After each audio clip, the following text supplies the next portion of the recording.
ওয়ালা তুসাইর খাদ্দাকা লিন্নাস, অহংকার করে মানুষের থেকে মুখ ফিরিয়ে নিও না, মুখ ছিটকাবে না। মানুষকে সম্মান করো, মানুষের সাথে মেশো, বি পিপল ওরিয়েন্টেড। আমাদের অনেক ছেলে মেয়েরা মানুষের সাথে মিশতে পারে না, দোষ কার? বাবা মায়ের। শেখায় না। একটা সময় আমাদের মনে আছে, ছোটবেলায় মেহমান আসলে আমরা এত খুশি হইতাম, মেহমানের কাছে যাইতাম, সূরা শোনাইতাম, কবিতা শোনাতাম, এটা খেলতাম, ওইটা করতাম, যাওয়ার সময় আমাদেরকে টাকা দিয়ে যেত, হায় রে খুশি। এখন দেখবেন টেনে হিসেবে মেহমানের সামনে আনা যায় না। এরকম আছে না নাই? অনেক ফ্যামিলিতে এরকম আছে যে তারা সারাদিন ডিভাইস নিয়ে, এই ডিভাইস আসক্তি এত মারাত্মক পর্যায়ে পৌঁছেছে যে তারা মানুষের সাথে মিশতে পারে না।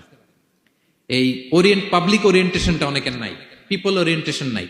অনেক ছোট বাচ্চা, মেহমান আসছে, তুমি একটু আসো, সালাম দাও, বসো, আসতে চায় না, বসতে চায় না, কারণ ওরা শিখানো হয় না। সারাদিন দিয়ে রাখছে কি হাতে? মোবাইল। এই জন্য ছোটবেলা থেকে আমরা যেন সামাজিক বানাই, বাচ্চাকে যেন শেখাই, বাবা মুরব্বীকে দেখলে সালাম দিতে হবে।